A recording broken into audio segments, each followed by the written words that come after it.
Welcome to the Strategy Skills podcast. My name is Chris Safarova. I'm your host. I'm a founder and CEO of firmsconsulting.com and strategytraining.com. Joining us today is Dr. Ben Bensaou. Ben is a professor and former dean of executive education at INSEAD. As a business innovation consultant, he has helped some of the world's leading companies build innovation into their corporate DNA. Ben, welcome to the show. Good afternoon, Chris, and thank you for having me. Before we get started talking about your work, let's talk a little bit about what you have been doing. Can you give us a highlight reel of your career? What led you to what you are doing today? Yes, and maybe it will be a good way to explain why I'm calling now from Japan. Yes. I understand you are on the west coast of the United States, and I'm in Kobe in Japan, Yes. and there is a logic to this. But yes, so originally I'm French. I was trained as a French engineer in France Grande École system. And in 1981, I obtained a scholarship to go to Japan. So this is where my Japanese adventure started. So I went to Japan and studied the language. And after a while, changed the fields and started to study management. This was a time, you may remember, where everybody was very interested in Japanese style management. Yes. So I stayed there for 5 years, got married, and then moved to the US. And went to do my PhD at MIT. And there I continued my interest in Japanese firm, and I did my PhD research on the way that Japanese firms were managing buyer-supplier relationships in the automobile industry. So I was very, very much immersed in the Japanese companies comparatively, comparing with the US firms. And then I should say after 10 years being away from home, I went back to France and joined INSEAD, the business school for the world. As you may know, we have a campus our original campus was in Fontainebleau, south of Paris. We have a campus in Singapore, one in Abu Dhabi, and now we have a research center in San Francisco. And when I joined INSEAD, I, of course, taught all sorts of topics, but became very interested in what can we learn this time from Japanese firms, not only in production, but also maybe in innovation. And this is how I started to really look and work with many firms around the world, trying to understand how they manage innovation. And during my career, as you may know, academics, in our case, every 7 years, you have the right to a sabbatical year. And I've done quite a few sabbaticals in the US. Mm-hmm. And now that it was my fourth one, my wife said, now you owe me one, we should do one in Japan. So this is how I came to Japan. And now I'm affiliated with Kobe University here for 1 year. So you're in Japan for 1 year. That's correct. What is it like to be in Japan? Oh, I love Japan. I mean, let's make it clear. I love Japan. I mean, I came on a scholarship, which I was supposed to be there for just a couple years, learn the language and do some studies. But the people are so welcoming.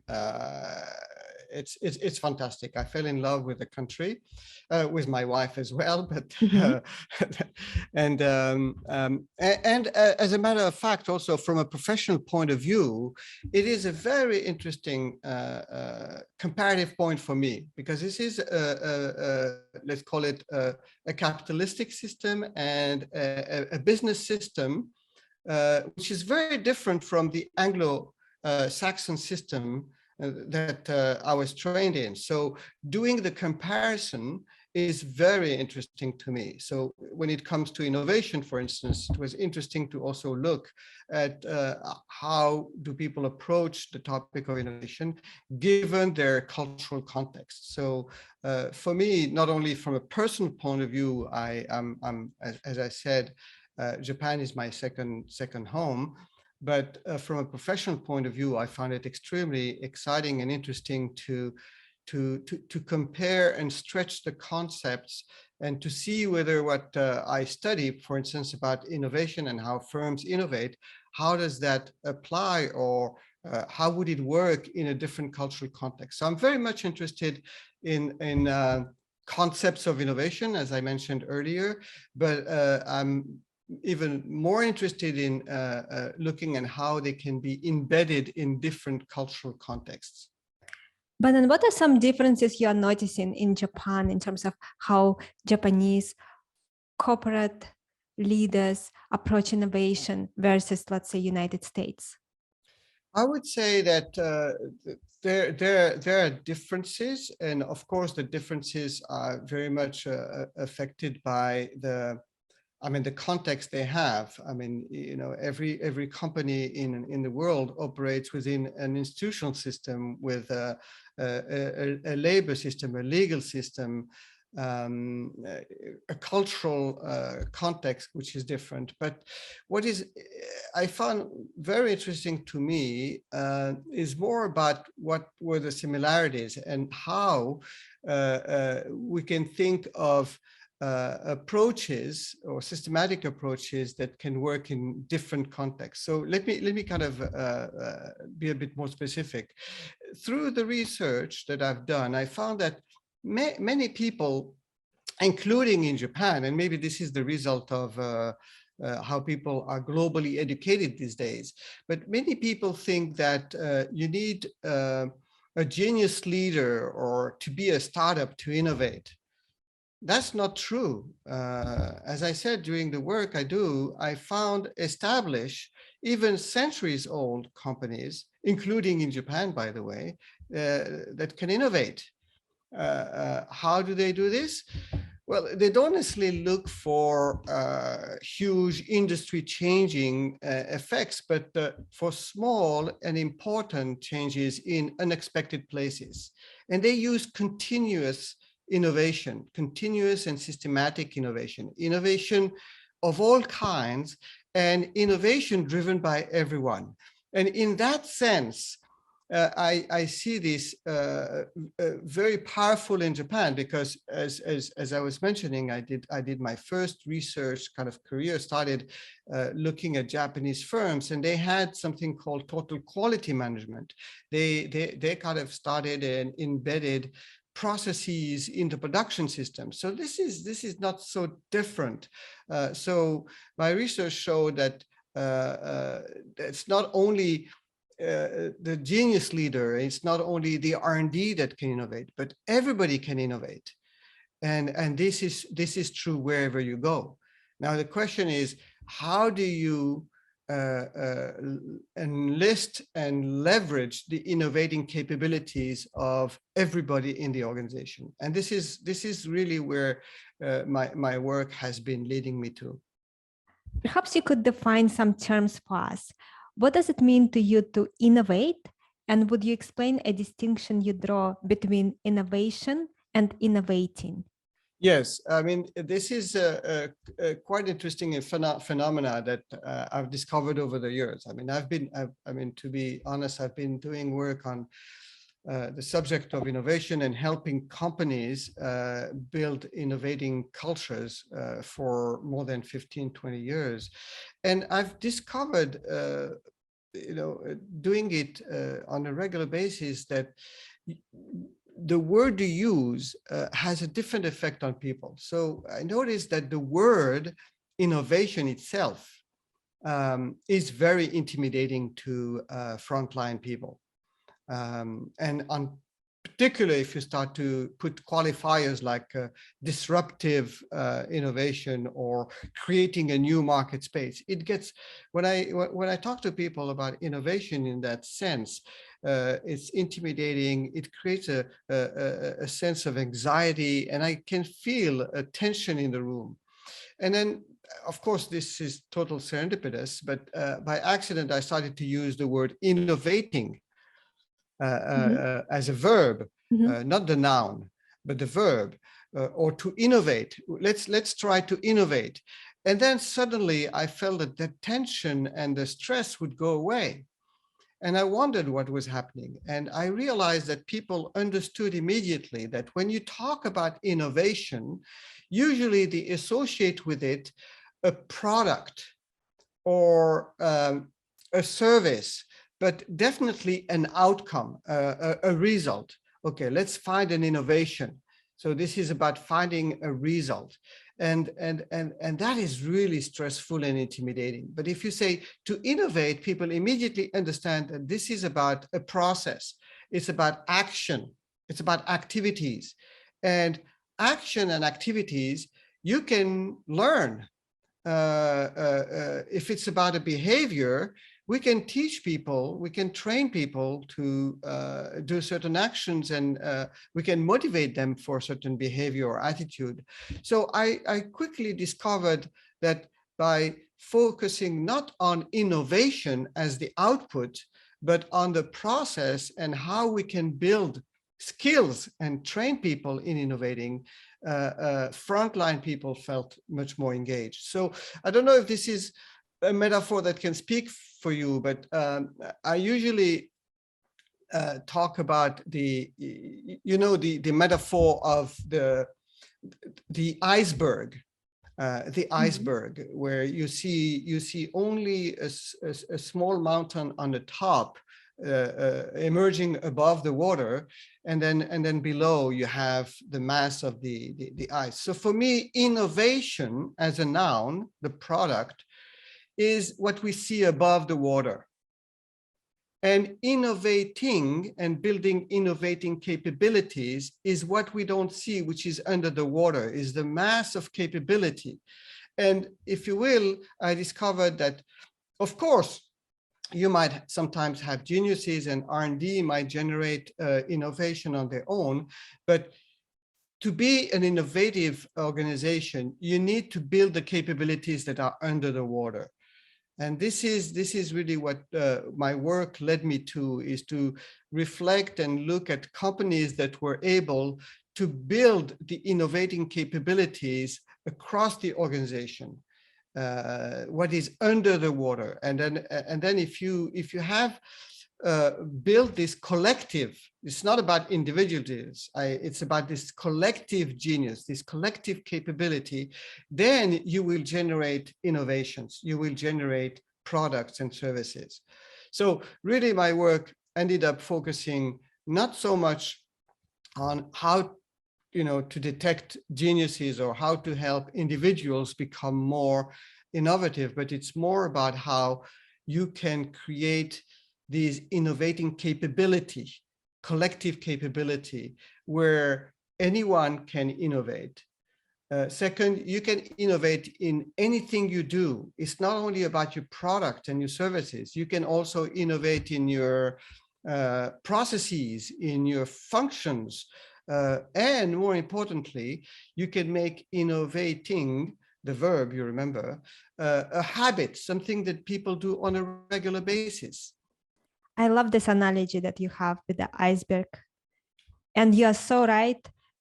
It is very true that innovation, very often it comes not from leadership, it comes from anyone within the company. And there are so many amazing examples. And it makes me think that for many people have kind of philosophical commitment to innovation, but how can our listeners convert philosophical commitment to innovation into a practical everyday reality? So you're totally right. I mean, a lot of people think that leadership, no, innovation comes from the leaders or from the specialists, the R&D people. I think most people would agree that anyone can innovate in a sense, right? I mean, and on top of it, I mean, without being too philosophical, we all agree that anyone has a potential to innovate. Number two, everyone has a customer in an organization, whether it is an internal or an external customer. Everybody has a sense of they're doing their work, and usually this is what I call execution. They have a job to do, to execute, to solve problems, and at the same time they have this this capability to innovate. So I think what is important to jumpstart what I call the innovating engine, it is important to first give permission to people to innovate. I think this is something that is so obvious, but people kind of forget, is that if you don't give them permission, they will kind of implicitly believe that their job is to just execute the task that they've been given. So, and then since they have a customer, it can be very simple to jumpstart. I mean, just like, for instance, giving people, I don't know, I mean, I could say 30 minutes on a regular basis where they can spend time looking at their customers or listening to their customers, but not in an execution mode, but in an innovation mode, which means that instead of trying to sell something to the customer or to convince them of that their best solution is the one, they can spend time with a sense of empathy, trying to understand the customer from their point of view. What are they struggling with? What is the problem they're dealing with? And this can be very simple. I mean, I can give you an example just as a metaphor, if you want. Once we had Starwood, you know, the global hospitality chain, the hotel chain, they had a conference in Paris. They had a conference in Paris with 700 people, I mean, frontline managers attending. So we did a little exercise with them. We took the 700 people and we split them in 64 teams. So we gave them a couple very simple tools and techniques. Then we gave to observe their customers. So then we gave them notepads and cameras, and we sent them all in the streets of Paris to roam around, trying to capture insights, stories, images from their customers in the streets. It was fantastic. It took. They came back three hours later, and they had a wealth of insights and stories to tell and pictures to share. Collectively, they generated 1,700 ideas. That's a lot. This was incredible. And of course, many of those were ideas that went to, I mean, you know, first they spent some time cataloging and you know, codifying these ideas. But many of them ended up being kind of used to improve existing processes or products. But as a matter of fact, a few of them ended up full-blown projects and became new businesses for Starwood. So you can see here, I mean, it's an exercise of 3 hours, right? But you could do it, you know, in small bits. 1,700 ideas, and it was the most interesting thing was one of the pieces of feedback we got. Somebody says, "Oh, I didn't think I was a creative type. I didn't think I was a creative type." And then he said, "Well, but now I think I can do it." So for me, this is really how you jumpstart the whole engine. You have to give permission to people to innovate, and then create a space, a protected space, where they can actually observe the customer. And we can talk later about how they can learn from customers, from non-customers, from the silence of the customer. But I think this is where it starts, is really to give them the permission, give them the space, and give them a few tools. I love this. Ben, so we spoke about that everyone can innovate. There is also a fixation about innovating the product or service, and companies are not looking at innovation in a broader sense, such as innovating a business model or innovating within the HR department. What advice can you give to our listeners on how they can start seeing opportunities for innovation everywhere? I think it like you just said, it starts with the notion that you called it a fixation. I mean, not only there's a fixation that innovation has to come from specialists, but we just discussed that anybody can innovate. But second, you can innovate in everything you do. And the fixation is always that innovation is about technology, is about product. And I think one of the first things you can do is to change not only the mindset, but also how you organize yourself when you do innovating.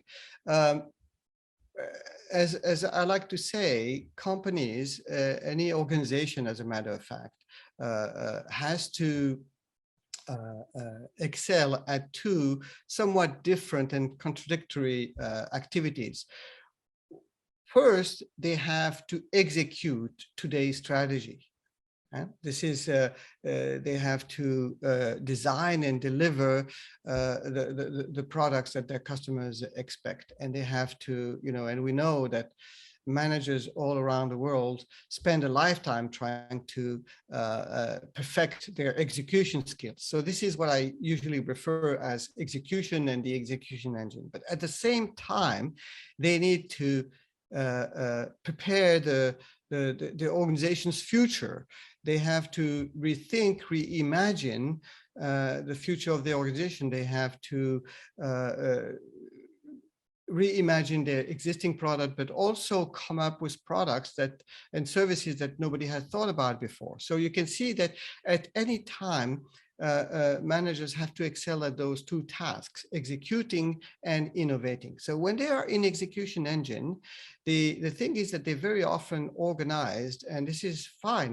This is what an execution engine, it's about control. Execution is about control. So very often, and it's no surprise that organizations are organized in layers of hierarchy. They have very sophisticated control system, and they organized in vertical silos, very often focused on the problem that they're trying to solve. So you put a team of specialists, like we have designers to do the design, marketing and sales to sell the solution, and then we have another set of specialists who deliver the solution. So these are very much vertical structures, vertical silos, focused on the problem, the challenge to be solved. But when people switch their mind and switch their activity to innovating, then it's less about control. It's more about delegation. It's more about collaboration. It's about team building, team working in teams. And there it is about working in horizontal, cross-disciplinary horizontal structures, which are now focused on a customer, not on a problem, but on a customer. Again, I can maybe give an example. I did some work, and I spent quite some time with a Turkish company called Korsa. Korsa is a supplier. They started actually as a commodity supplier of fabric. They provide fabric used to reinforce tires. So their customers are tire companies, the big tire companies. So what they do is on a regular basis, they send teams, cross-disciplinary teams, to the factories of their customers. And the team could include somebody from design, somebody from engineering, production, marketing, legal, HR. And these teams, they go and they literally camp for days, for a few days, at the customers' sites.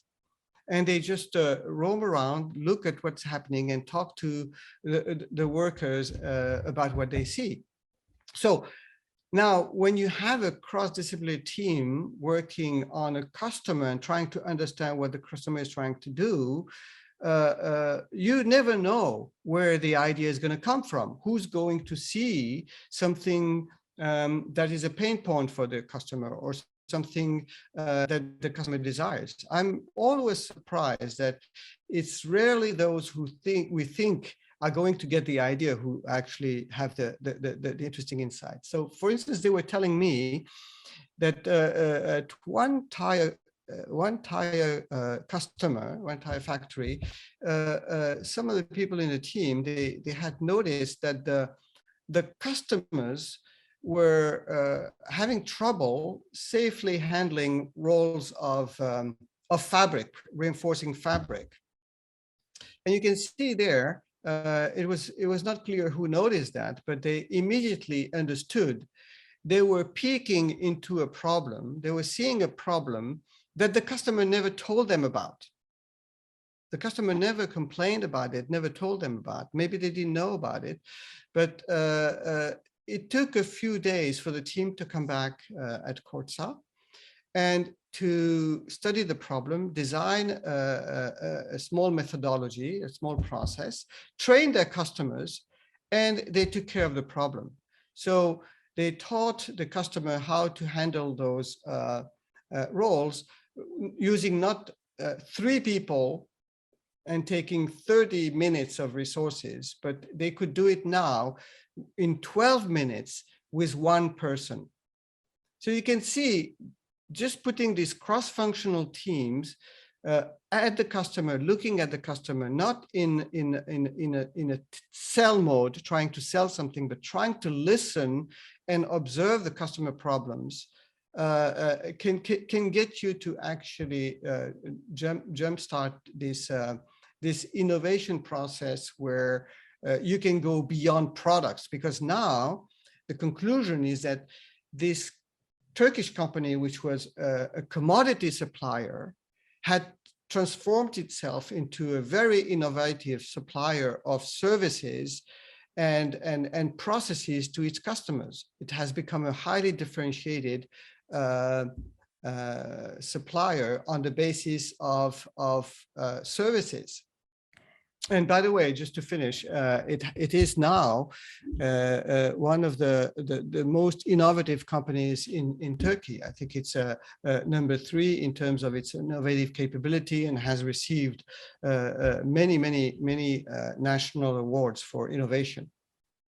I love your examples about working with customers, co-creating products with customers. We spoke about how anyone can innovate if they are given permission, and if they are taught how to listen to the customer, anyone can have an idea.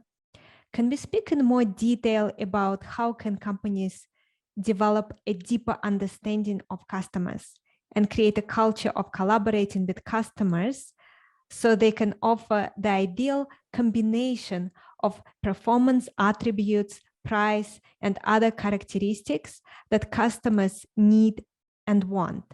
In other words, so they can produce a product or service with powerful market appeal.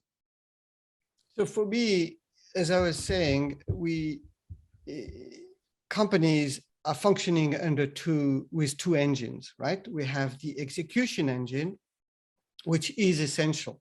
Okay, and as I mentioned, there are consultants and business schools working on developing new methods about how to execute better. So this is something that is essential and will continue to be essential. So my point is that companies need to simultaneously build an innovating engine, and this is what my research focuses on: is how do you build this innovating engine, which is something really concrete, something that is protected. This is a space that is organized with its structure, its processes, and its own culture. But organizations have to have these two engines operating at the same time. Now, as you may feel, when people are operating in the execution engine, they're very supply side driven. As I said, they put specialists together to try to solve a problem. They're very problem solving oriented. It's a very conversion process. But when they are operating in the innovating engine, and note, everybody has to be spending some time in both engines. Of course, people spend a lot of time in the execution engine, but it is important for management, in particular middle management, we may talk about them as well, maybe later, but to create a space where people can spend time innovating. And when they are in the innovating space, then they have to take a customer side view of their work, not a supplier side view. So they need to really learn. And again, there are tools and techniques to help people learn how to do this, but they have to learn how to listen to the customer. So, I mean, there I would like to again make a few distinctions. They have to learn how to listen to the what I call the voice of the customer. I think a lot of people are already aware of the voice of the customer. And when you are in listening mode, listening to the voice of the customer, you have to operate with a lot of empathy, trying to understand not only your product. Actually, it's almost irrelevant. It's more a question of trying to understand what is the problem that the customer is trying to solve. What is their job to be done? What is their life? And try to understand why they do what they do.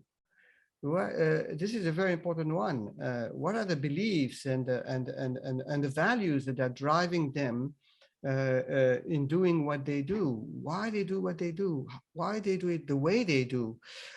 So this is where you need to switch a little bit your mindset and not be in, as I call it, tell mode, trying to sell them, but really openly listen. And there are techniques again.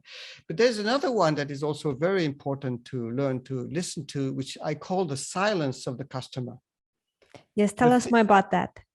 This is the things they don't tell you. And they might not tell you or complain or direct you in that direction. I mean, maybe because they don't know of the problem, or maybe they know, but they don't think that it's for you to solve the problem.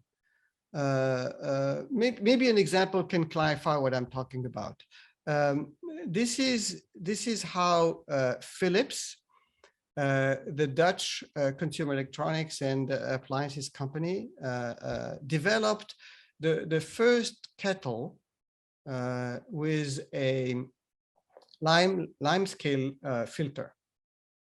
So the story was told to me by a consultant working in our research team, and he worked on an assignment where Philips at the time was very unhappy with their market share in the UK market, and they wanted to, boost their market share. So they put together a new product development team, and the team leader sent a few people to effectively live in some family homes with customers and observing.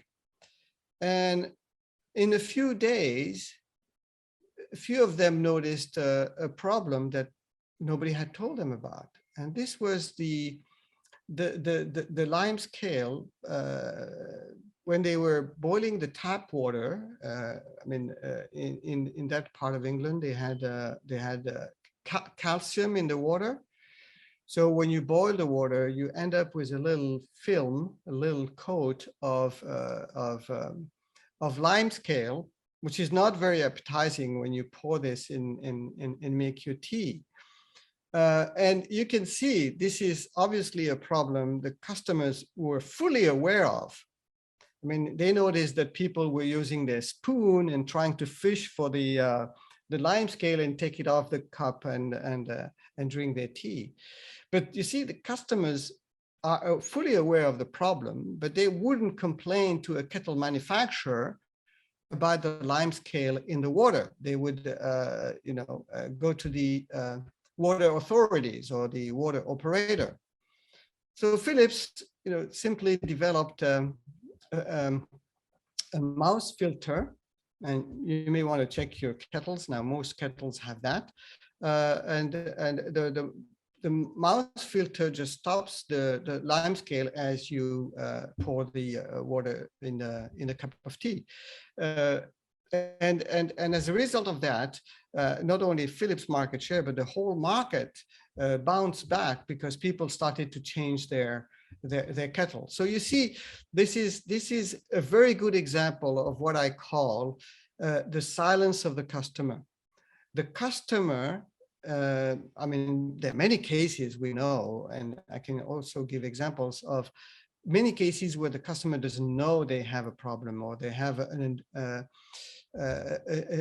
need or a desire, a latent need or desire. But you might even have cases where the customer deeply knows about the problem, but wouldn't kind of tell you because you don't think that it's your job to fix.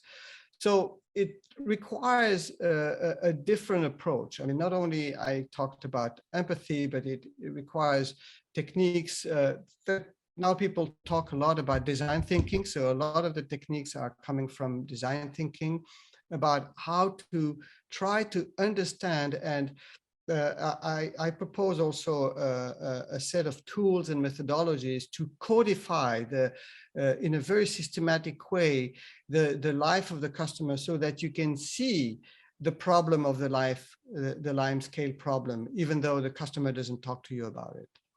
So this is really the important thing is the focus on the customer, the silence, the voice of the customer, the silence of the customer. And then I could start another, but I want to give you a chance for more questions. But there's another section which is about non-customers. But this is also another interesting place where you can find inspiration for innovation. That's a good thing to cover. Ben, let's talk about non-customers. So non-customers, obviously, when I say non-customers, people immediately think of customers that business that you're leaving on the table, customers that should be your customers, but are not your customers. So there's a whole, and there are, again, I insist on that, there are very systematic techniques to look for those. So you can look at, for instance, you can learn from people who are in different industries. For instance, I mean, I can give you a quick example of this Finnish company called Fiskars. They produce tableware and also outdoor and garden tools. So, for instance, when they to better understand how to design their axes or their knives, their cutting tools, I mean, they would go and observe, for instance, surgeons in operating rooms, or for instance, they're not their customers, right? But they're doing a very similar job to be done, or to look for tools for the garden. They go to forestry workers, because they do the similar task, but they do them at a large scale and with a lot of people. So there are like obvious, not obvious, but there are easy ones to find like this. But I would like to give you another example, which is less immediate, which is to look at people within your value chain, not necessarily your end user or your customer, but look at people in your value chain, along your value chain, who could influence or prescribe your product to your customers. So again, an example can speak louder. So there's one company I also like to mention. The company is called Ecosem. This is a cement company. A cement company which is based on a new technology. It's called GGBS, ground granulated blast furnace cement. So this is a cement that is based on on a new technology that has a lower carbon footprint. And the GGBS is a byproduct of furnaces, you know, in metallurgy. So for all practical purposes, this is a better technology in terms of its impact on the environment.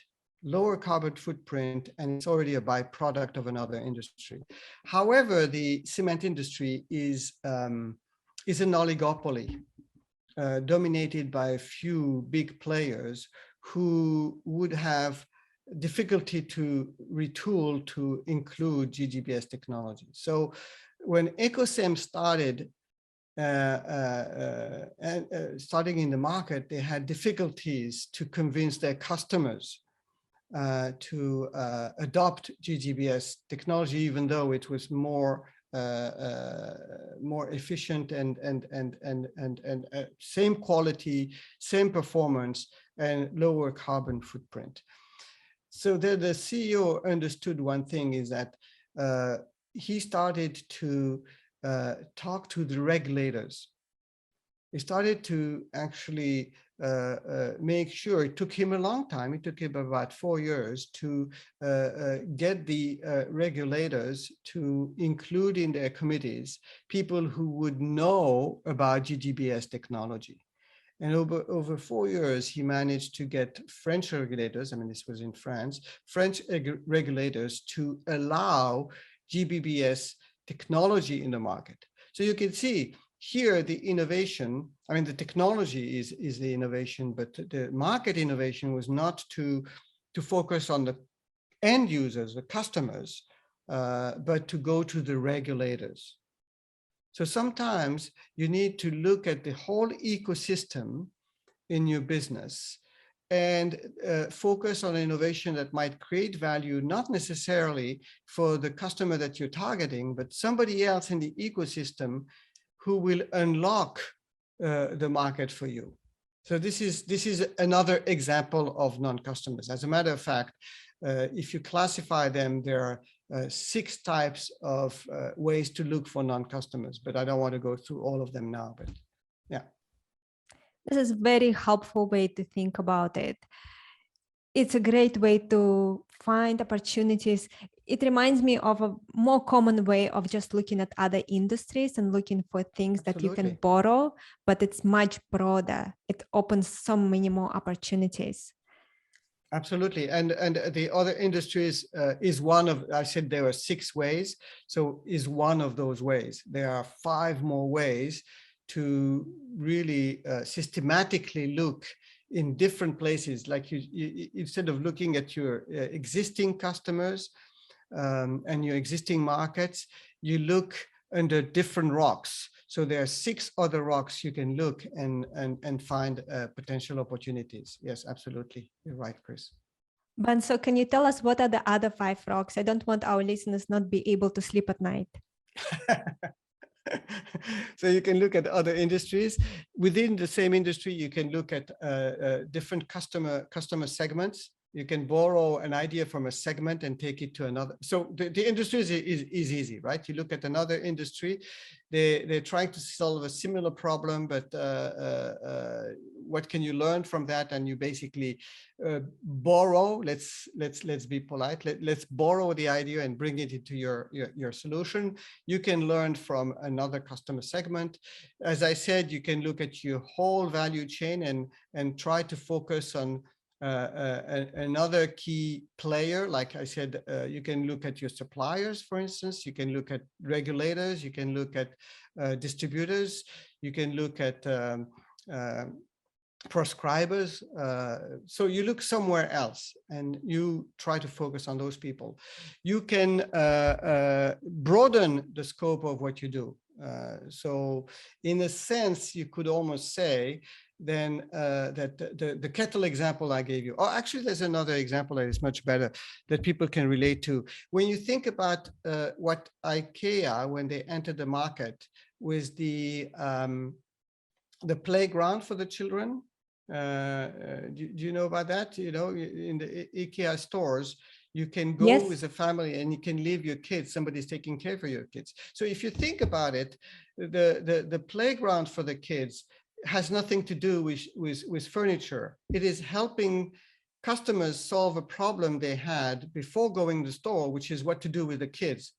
So you don't need a babysitter. So they're solving a problem, babysitting for you, which is not a furniture store's problem. So in a similar way, you can think about some problems that the customers might have before or after they interact with your product and service, and expand the scope of what you do for them, even if it's not something that they would necessarily expect from you. But if you do it, if you unlock that problem for them, they'll love you for that, right? Then there's another one, which is to switch the appeal for your product or service. So if your product is very much focused on, let's say, functional appeal, you can move it to be much more emotional appeal, or vice versa.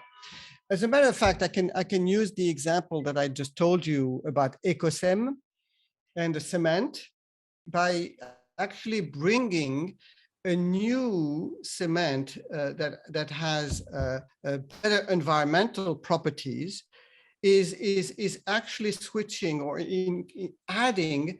I could call it emotional appeal to a functional product. Cement is very functional. It's about strength, it's about resistance.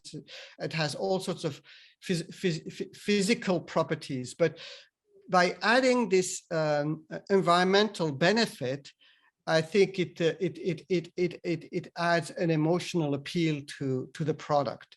And I think maybe not the direct customer, the construction companies, but the people using the construction will be sensitive to that.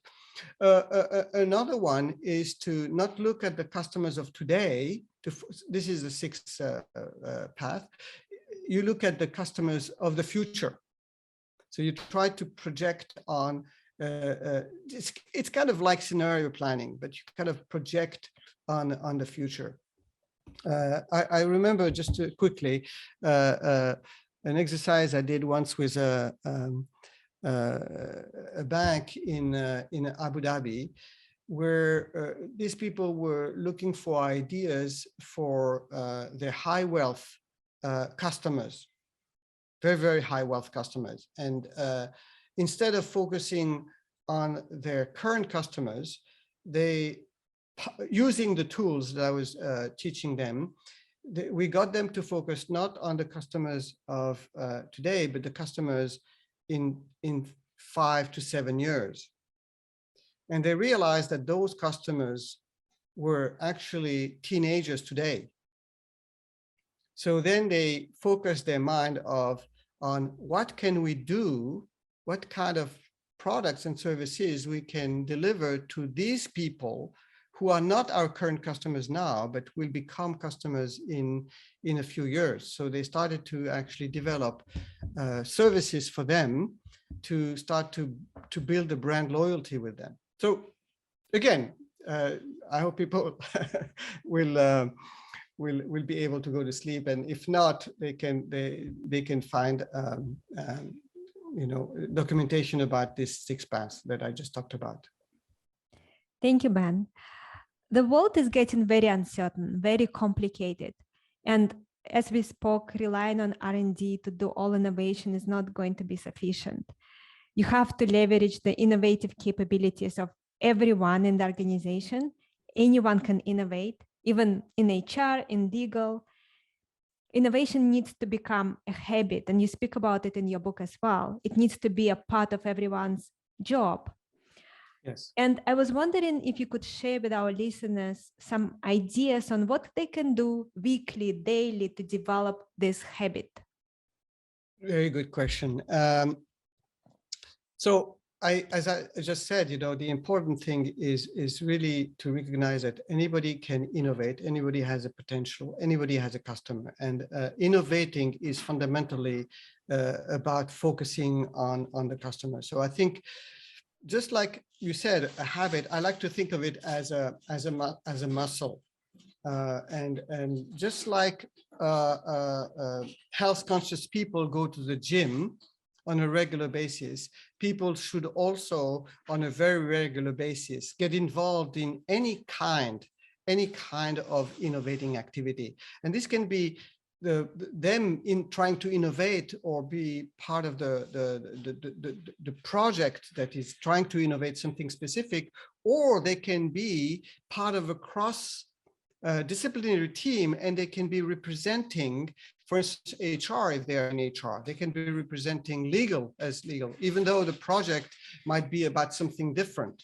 I think to just get into the habit of switching your mind, switching your muscle from being excessively focused on execution, and for just a moment, switch your mind to innovation and use some of, just like for people who go to the gym, I have a set of tools and techniques, and even I have a 7-step process that people can use to actually run a full innovation project. So I think it's really a question of creating on a regular basis time and space for people to be involved in some innovating activity. It doesn't have to be a lot. It can be every 2 months, 1 hour. I mean, that is, by the way, the key, if you allow me, when people, think that, as I said, innovation has to come from the leaders.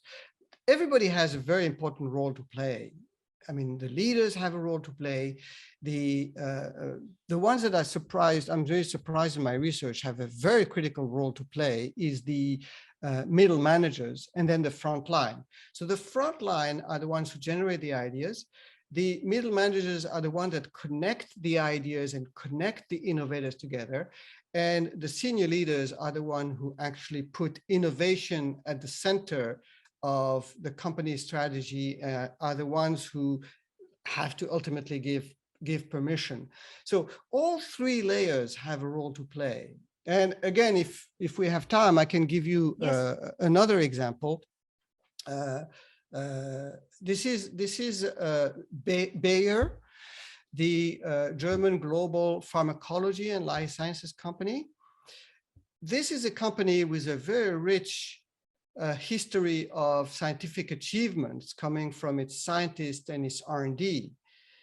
But in I think it was 2014, they built an innovating engine to leverage the innovating capabilities of the 100,000 employees working in the company.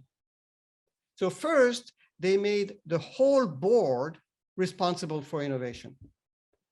Then they selected 80 senior managers from across all country groups and global functions to support the board as innovation ambassadors. They call them innovation ambassadors. And these ambassadors spent most of their time explaining, advocating, and supporting innovation with middle managers. And then for these middle managers, they created a fantastic support structure. Between 2016 and 2020, they trained and certified 1,000 innovation coaches activated locally around the world. And then finally, for frontline, to enlist frontline people, they created WeSolve. It is a digital platform where any employee can post information about problem they're struggling with and invite input and ideas from anyone across the organization. At any time, actually, I had a chance to see the platform. At any time, they have about 200 challenges on the platform, and up to now they had 40,000 people participated in WeSolve. And the website, by the way, is in English, and they have 50,000 people speaking English. And what I found the most fascinating is that most of the ideas, when somebody posts a problem and they get ideas and solutions and innovative ideas, most of the ideas come from a department different from the one where the question was initiated. And I think this is a fantastic example of, well, first, how you can have a systematic approach to build the innovating engine, but how you can enlist everybody across the organization to help with innovation. This reminds me of Adidas eTPU example you have in the book as well. Yes, absolutely.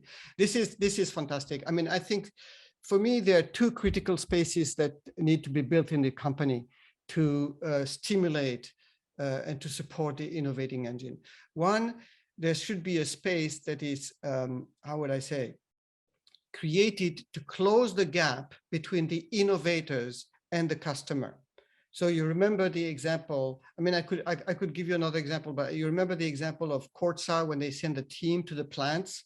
Mm-hmm. So this is really bringing the innovators or the would-be innovators, the people who are looking for ideas, bring them close the gap with the customer. And then the second space to close is really to bring the internally, the people who are going to come up or generate the ideas together with the salespeople, with the people who are facing the customers. If you don't bring those two people and they don't communicate, it is very difficult. You keep the silos. So the example you're talking about, it was BASF, where one of the salespeople, you're talking about the foam, right? Yes. The boost. Yes. Okay. Mm-hmm. So this is one of the salespeople was talking to. As a matter of fact, we're closing the loop back. Was talking to a construction company from Japan about a foam that BASF developed that helps soundproof buildings. This is soundproofing foam. So they were having this sales meeting with the Japanese customer, and then accidentally somebody spilled coffee on the blueprints, and the sales guy kind of automatically grabbed a piece of the foam and tried to clean the coffee, which he did very nicely, but he kind of noticed that not only it had cleaned the coffee, it had dried the coffee, but it had actually cleaned the dye from the blueprint, which was a property that they were not aware of. So what is really interesting about this example is that the salesperson, because that space between the R&D and the scientist and the salespeople was, as a culture, was closed because they had, I mean, I explain it in the book, what they went through to build this partnership, internal partnership between the scientist and the R&D and the salespeople. The salesperson went back, made a video of the thing and sent it around to scientists. And this is how they came up with this new product, which became, they worked with, I think, P&G, and then it became one of their biggest selling products. So, but here the key point, Chris, is that they were able to create this space, this partnership internally between the salespeople and the scientists, which is something not easy to do internally. You would be surprised. Yes, and two amazing world-famous products came out from this company that you mentioned in the book. One is Boost in 2013 by Adidas, and another one is Mr. Clean Magic Eraser that you just mentioned. Absolutely, yes, absolutely. And the process was exactly the same. It's really somebody who was facing the customer, saw a problem, and because of the processes and the structures that had been newly created in the company, there was a way to channel that information directly to people who actually could work on it, even though that was not part of the product line of the company. I mean, this is the important thing, is that the salesperson saw a problem that had nothing to do with what the company was doing. but they thought that they would report that to the scientists. What I wanted to mention also for listeners, and I highly recommend to read the book. It's an amazing book. It's called Build to Innovate. In the example of Adidas and eTPU, when certain properties were discovered, that scientists sent videos to the entire company, and someone had connections and knowledge to be able to take it to Adidas. Absolutely, absolutely. So this is a very important component that I built into my model. I said there's the creation process. So there's the idea to generate the idea, or to generate the insight, if you will, that there's a problem or there's a property that seems to be interesting. But if you don't connect it internally with other ideas or with other people who can help, if you don't have that connective process or that connective system, that social network where ideas get connected, or innovators get connected to people who can help them, then I mean, things don't happen. Things don't happen. I'm always surprised. As you can imagine, I work with a broad range of companies, and if you notice, the companies I've been mentioning are very different, and I did this on purpose, are different from the usual suspects, the usual companies that we think about when we talk about innovation. We think about the big tech, we think about the entertainment companies. I mean, they're mentioned in the book, but I try to also focus on the regular established companies, B2C, like I talked about cement, chemical, I talked about suppliers to the auto industry. So you can see that can happen in any kind of company if you build this infrastructure where people at the front line can create and generate these ideas or these insights. Then they get connected through the integrating process, where they get channeled, the ideas get channeled and connected to others. And then you have senior leaders giving permission, but also creating the infrastructure for people to be able to innovate. But then let's say our listeners identified certain product they need to introduce for the customers or service. They followed your advice, and now they know what they need to do. They know the product or service. How do they co-create it with the customer? Can you give us some tips on that? This is a very important aspect, and you could see I have quite a lot of examples in the book about that. I think again, if I come back to the cement example, for instance, I mean, they created what they called a win-win-win partnership, where number one, and this was a breakthrough for them. So you remember, once the regulators changed, the regulation and allowed for GGBS to be a product on the market, then the company created this partnership, internal first, between the scientists and the salespeople, and then they would have the salespeople together with the scientists go to the customers and discuss with them. And that was a real breakthrough, because the customers were very, very happy to be able to talk to scientists who knew about the technology, who knew what the technology could do, and even solve problems that were not necessarily something that the salespeople knew about. So they could actually, the engineers at the customer and the engineers at Ecosem could actually have a conversation together and like you say, co-create new, not only discover new problems, but co-create new solutions. So I think it is really important to create this partnership, this space. And of course, people need to again have, they wouldn't necessarily know how to start, to have like a process, a structured process, a systematic approach to start to work on listening as I said earlier, to what are the problems the customer is facing, sometimes helping the customer discover their own problems because they don't necessarily know what you can do for them. And very often they assume you can't help them, so they don't ask you. So you have to engage with them, better understand and help them understand their own problems. I think this is the key, this win-win-win, internal partnership and a partnership with the customer.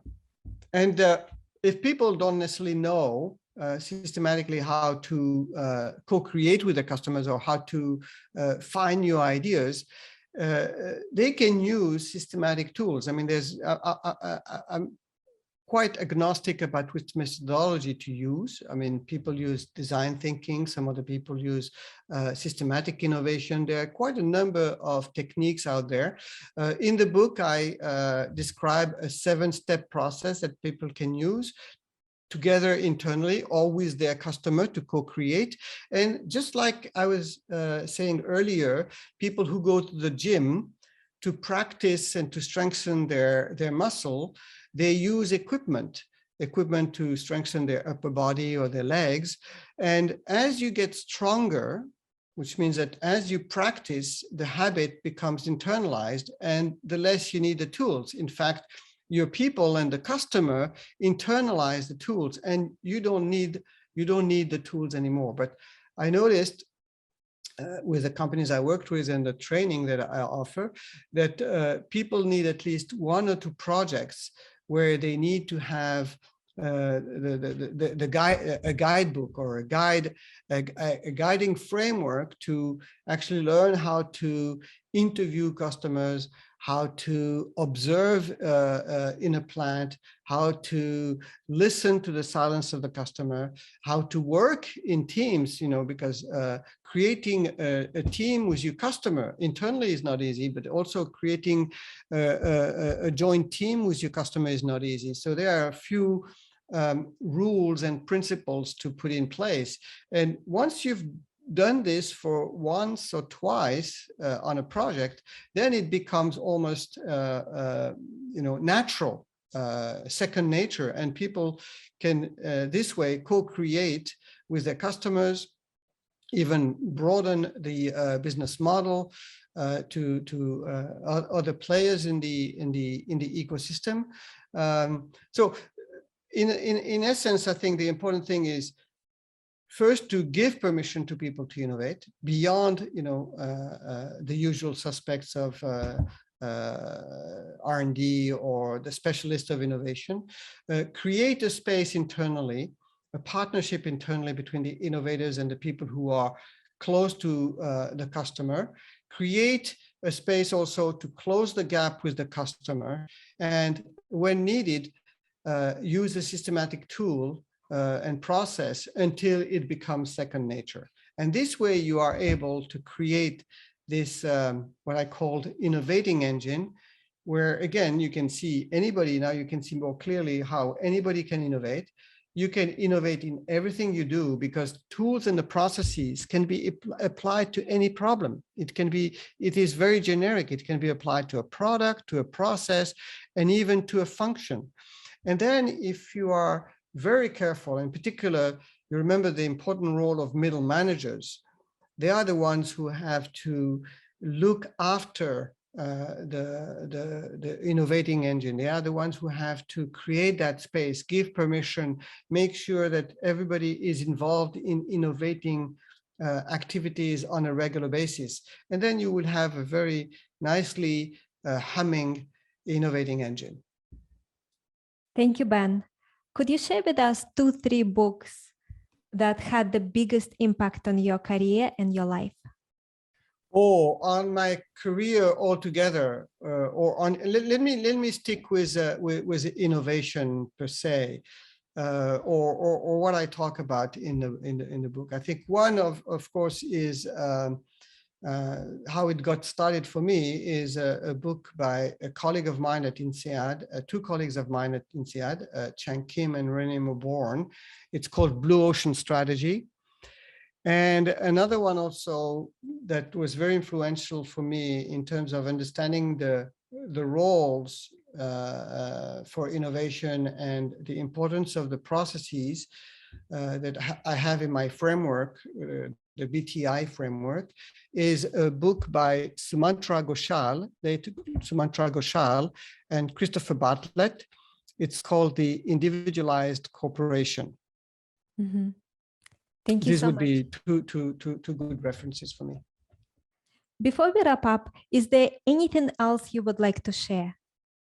Well, I would say again, just to wrap up, is that as you mentioned earlier, we're living really in a very uncertain world, and highly paced. And I don't think organization can simply rely on a genius leader or on R&D, and they really need to enlist and leverage the innovating capability of everyone. And for this, they need to create what I call the innovating engine, that space where very legitimized and protected space where anyone can innovate. Again, you can innovate in everything you do beyond products and technology and make innovating a habit. I think this is the key to developing and maintaining a competitive advantage going forward. Well, Ben, let people know where can they learn more about you, your book, anything that you want to mention to us. Well, the book has a website. It's called www.bti, like build to innovate, btithebook.com, www.btithebook.com, or they can find it also on their local Amazon website. And they can, of course, find me on the INSEAD Business School website, and they can email me there. And I'm also on LinkedIn. Fantastic. But I want to thank you for being on the show today. I think what you shared with us on the show was very valuable. Thank you so much. Thank you for having me. It was really, really exciting and fun. Thank you. Thanks everyone again for tuning in. My guest again has been Dr. Bensaou. Make sure to check out his brand new book. It's called Build to Innovate, and I will see you next time.